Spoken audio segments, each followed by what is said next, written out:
alguém grande, ele humilha. Tem nações aí nesse país achando que elas são a dona de tudo. Eu não preciso nem citar, porque se a gente está atento ao que acontece, a gente vê. Tem nações aí que acham que sempre foram e sempre serão, e ninguém pode desfazê-las. Aí o que Jeová diz dessas nações: olhe, eu olho para as nações, verso 15, e vejo como uma gota no balde.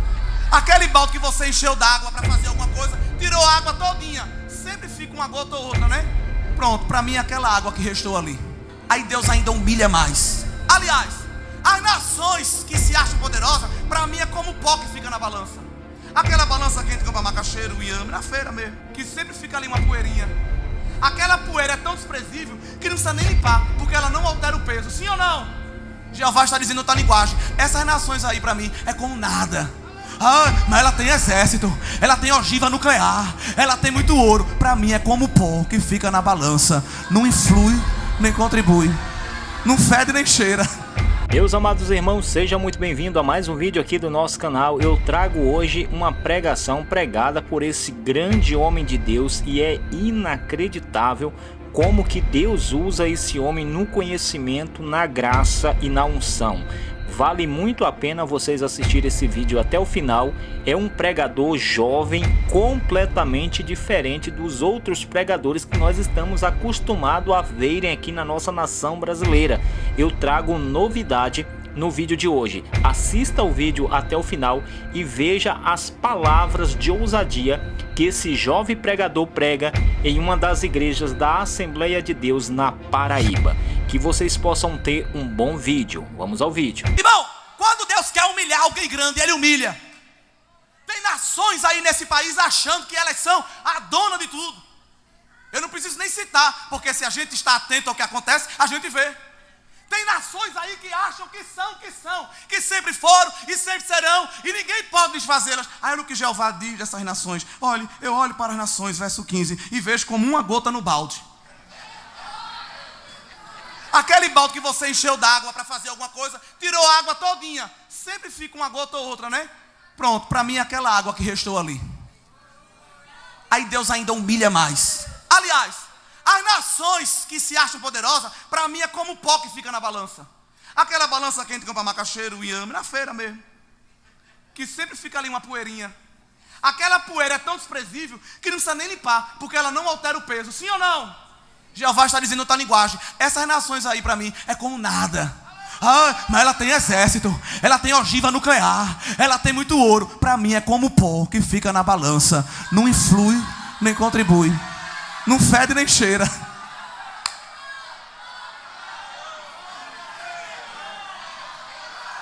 Aleluia, aleluia. Aleluia.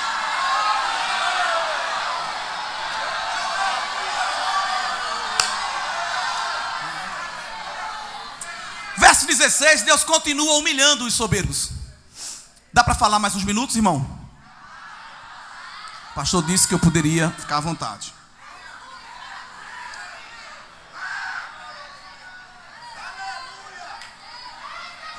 Cedro do Líbano, melhor madeira. Líbano tinha as melhores florestas. Muito animal e muita madeira. Quando alguém queria sacrificar para algum deus e precisava de algum animal, ou precisava de alguma madeira para fazer fogueira, ou para fazer mesmo as imagens, cultura, corria para lá, porque era uma floresta densa. Aí Deus humilha de novo. Deus diz: eu sou tão grande, que se vocês pegar a madeira todinha que tem no Líbano, para mim é como uma fogueirinha. Não satisfaz o culto que eu quero. Transpondo para o dia de hoje. Está pensando que porque você deu 12 glória a Deus no começo do culto e só mais um no final, você já me adorou? Foi isso? Para mim não é nada. Porque pastor Roberto diz que muita glória não é, pouca glória não resolve. Tem que dar muita glória, porque pouca não resolve. Ele costuma dizer isso. Não é porque eu já dei 2 glória a Deus, cantei o hino da harpa, levantei na hora da leitura e fechei o olho na hora da oferta.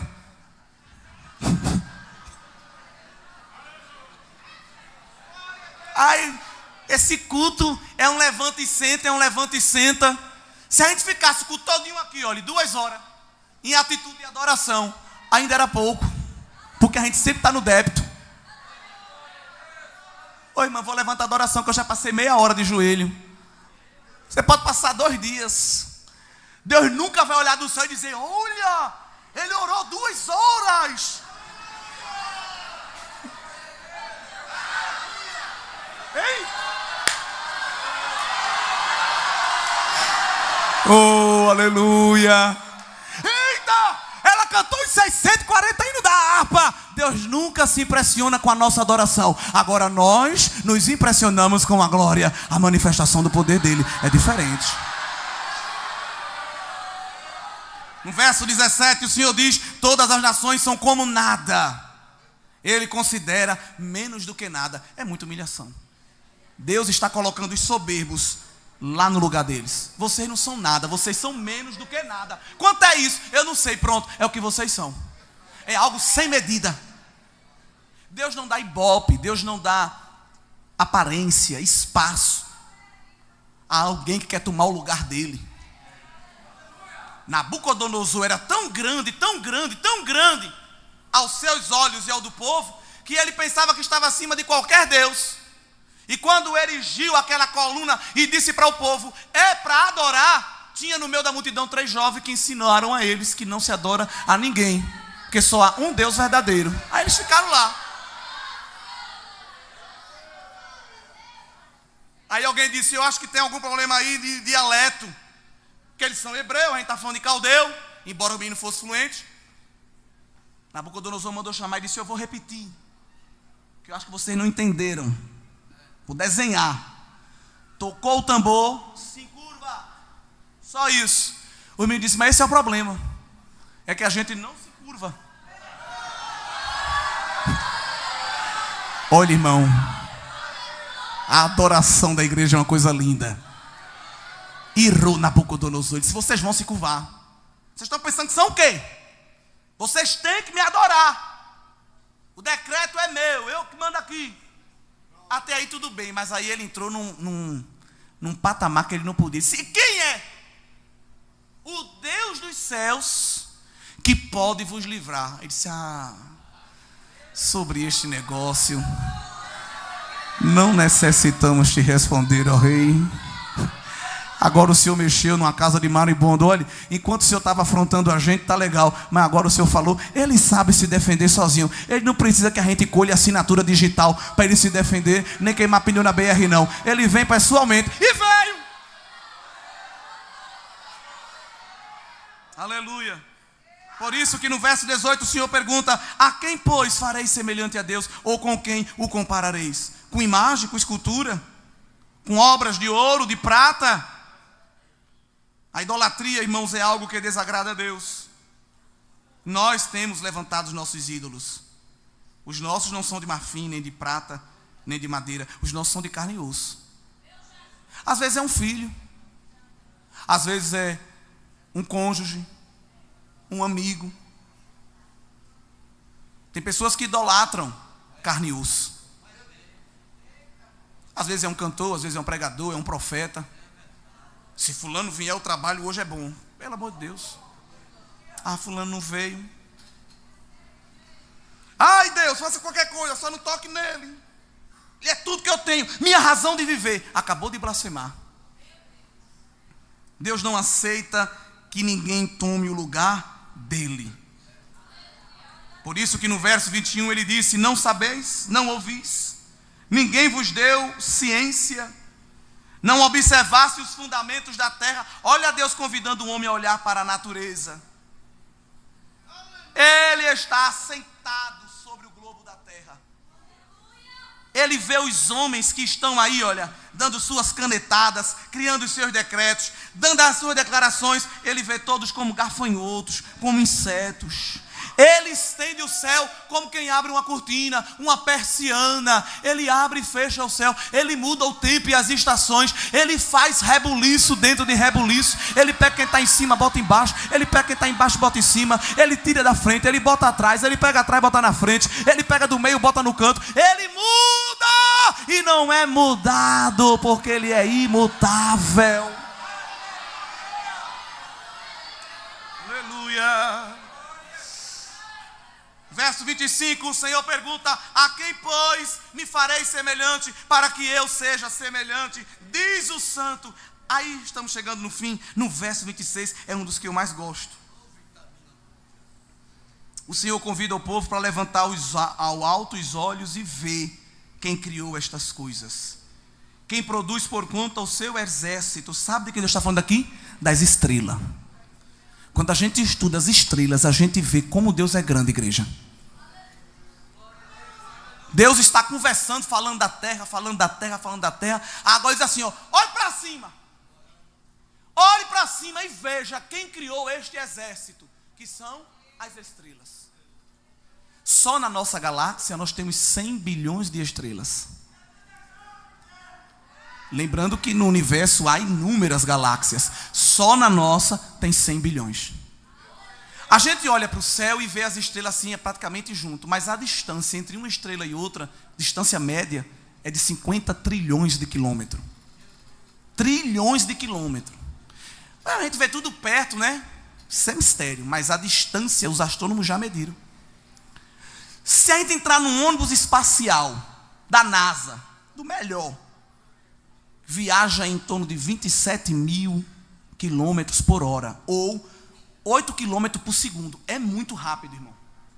Se a gente entrar num bichinho daquele, para sair do Sol, que é a estrela mais conhecida, e ir para a estrela mais próxima, a gente leva 200 mil anos de viagem.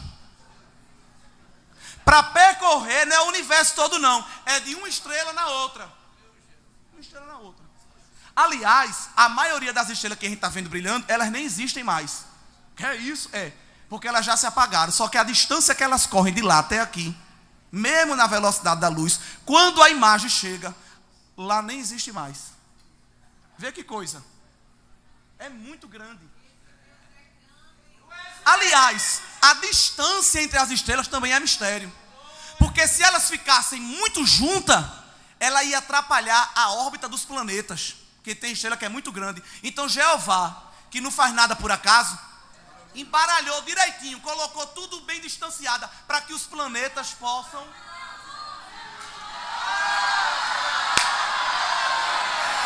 Não foi nenhum engenheiro, não. Foi ele quem disse, tu vai ficar aqui. Ursa Maior, fica aqui. Ursa Menor, fica aqui. Escorpião, Ave Maria, Estrela Maria, sei lá como é os nomes. Vocês vão ficando aqui. Eu estou ordenando. E o profeta diz que é Jeová. Chama as estrelas pelo nome e elas comparecem. Senhor, Criador.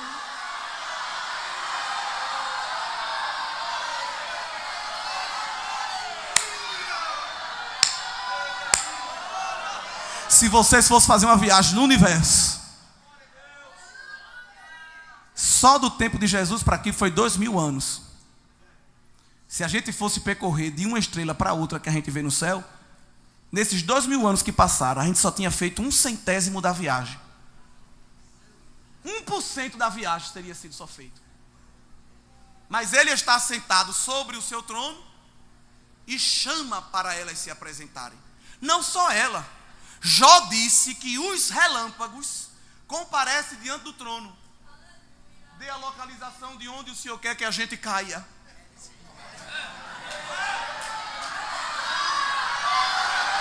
Aleluia. Ô pastor, obrigado pela sua paciência. Às vezes um pastor chega e diz, meu irmão, estou precisando de você naquele trabalho. Ah, Deus tem que falar comigo. Confirmar com 3 profetas. Mandar um anjo ou arcanjo pessoalmente, para eu poder aceitar o convite. Os raios comparecem diante de Jeová e obedece à órbita que ele ordena, sem questionar. Os raios. Deus vai mostrando que foi ele que fez tudo por causa da sua grandeza e pela força do seu poder. A crosta terrestre, se ela fosse mais grossa, o oxigênio não conseguia se fixar. Se ela fosse mais fina, o movimento das placas tectônicas e o movimento dos vulcões já tinha destruído a gente. Então Jeová botou a espessura certa. O vapor d'água que ninguém vê, mas está rondando a terra. Se fosse demais, a gente morria no famoso efeito estufa. Tudo queimado, de vapor d'água. Ninguém ia ver o fogo, mas ia morrer queimado. Se fosse de menos, a gente também morria.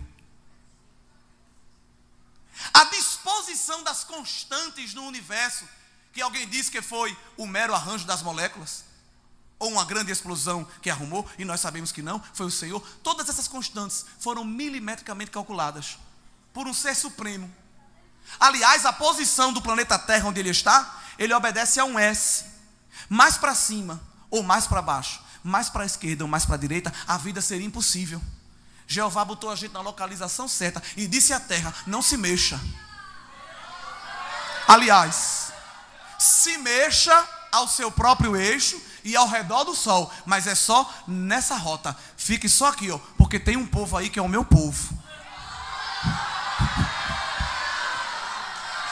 A gente sobe no ônibus, uma freada, a gente só falta voar. A terra está rodando assim e assim, sem parar, e ninguém está se balançando.